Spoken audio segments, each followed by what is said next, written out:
This is a demo of how to build a Quarkus app using Shipwright, the upstream of the Builds for Red Hat OpenShift product.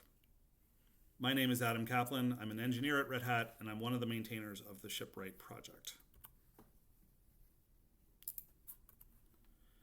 So before I begin, it's worth introducing Quarkus.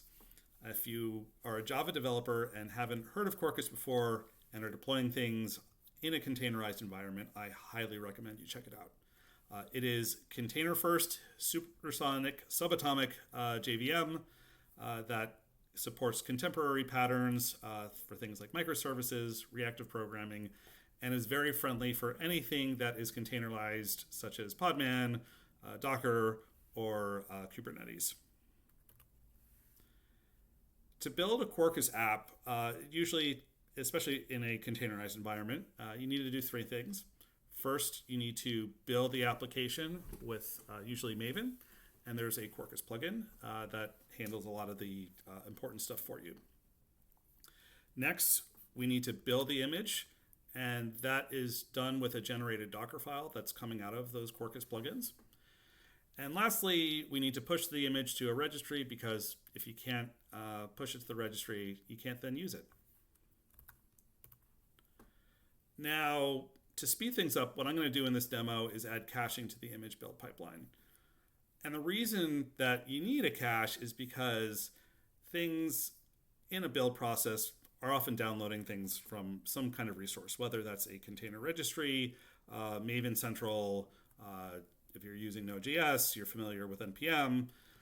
All those things, if you're doing the same thing every single time, it adds a lot to the build. It makes it slower.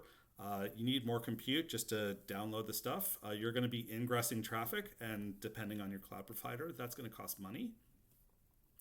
And it's just overall, it's not a great experience. So what we're going to do with this cache is we're going to store a lot of the stuff that usually won't change between builds. So often your base image layers, those won't change a whole lot between individual builds. Also, if you're caching your layers, some of your build steps might be able to be cached as well, which is pretty awesome depending on the tool that you're using. And the same goes with your code dependencies. If you're working on a feature, you may or may not be changing a dependency. A bug fix too may or may not be changing a whole lot of dependencies between individual builds. And iterating on pull requests, yeah, definitely a lot of stuff won't be changing. So at the end of the day, this will make things faster and a better experience for you, and save money for your company in the long run. So let's go ahead and start building our application with Quarkus and deploy it with Builds for OpenShift. So before I begin, I'm going to start by establishing a cache so that we can store not just the Java dependencies, and in this case, we're going to have some Node.js dependencies too, but also those container image layers that become part of our app. So we're going to give myself plenty of storage, 50 gigs. That should be plenty. You'll obviously want to size that to whatever app you have. So now to actually build the image, I'm going to augment the default buildah cluster build strategy that comes with Builds for OpenShift. And I'm going to add a step to basically build with Maven, and the Quarkus plugins are going to be the thing that creates that Docker file for us that will pass to buildah. So before I move on, I want to dive in a little bit more about what this strategy does. So in Shipwright, you have what are called build strategies. This is the how you are building your container image. And so to extend it, what I've done is I have added this first step called Maven package, which calls Maven to package up our application. Our source code, we assume, will have the right plugins that are enabled. And with this one, I have done two things to enable some caching. So the first is I'm going to mount in a volume. The volume mount is build cache, which I define as part of the build strategy.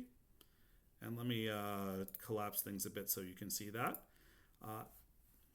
For the sake of ease of reuse, it's encouraged to define the volume for the build strategy to be an empty directory. and then setting overridable to true. This is what lets developers then bring their own volumes in the actual builds for their applications, which I'll show you in a bit.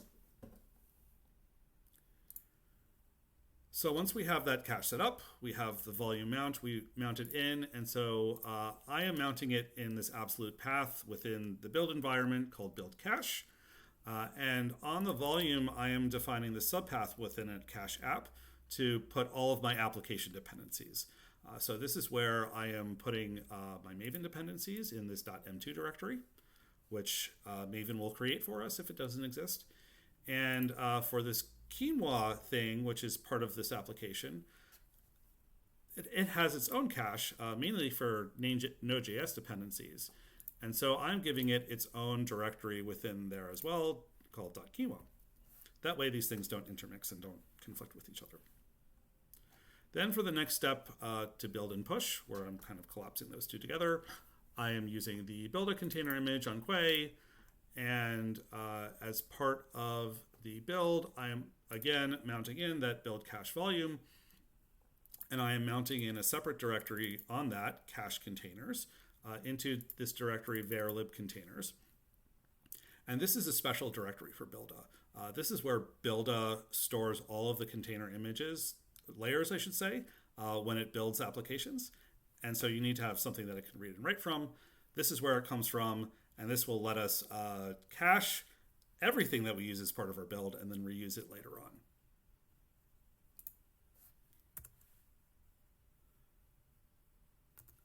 So once I create the build strategy, we'll then create a build to actually build our application. And so this is, if you've done Shipwright builds before, this should look very familiar. We are going to get our source clone from Git. I'm going to use that namespace scoped build strategy, Quarkus buildah cache. And since I'm running on OpenShift, I'm going to push to the internal registry, which is hosted at that URL. This is using an image stream, so we have effectively like a repository where we're going to put all of these container images. And lastly, in the build, I am going to give it a volume and basically overwrite the one from the build strategy to use a persistent volume claim. This is a claim that we can then reuse and remount in between builds. Now to actually do the build, we're going to use the ship command line, which makes it really easy to build and tail the logs. Once the build is started, we're going to then wait. We need to wait for the pods to get going. So they're always starting in the pending state. This is when, if the volume hasn't been provisioned, it will be provisioned, and then it will then mount it into the container that's running, add it to the node, and so forth. So now the build's running. You can see that we're downloading a whole bunch of Maven dependencies right now. These are coming from Maven Central. There's a lot of things that this depends on, everything from your Jackson libraries. This application uses Infinispan, so there's some dependencies from there as well. Other things to make that work. We're now done with the test, and we're actually moving on to this quinoa bit. And quinoa brings in Node.js dependencies, so now we're downloading stuff from NPM. You could actually see it down here.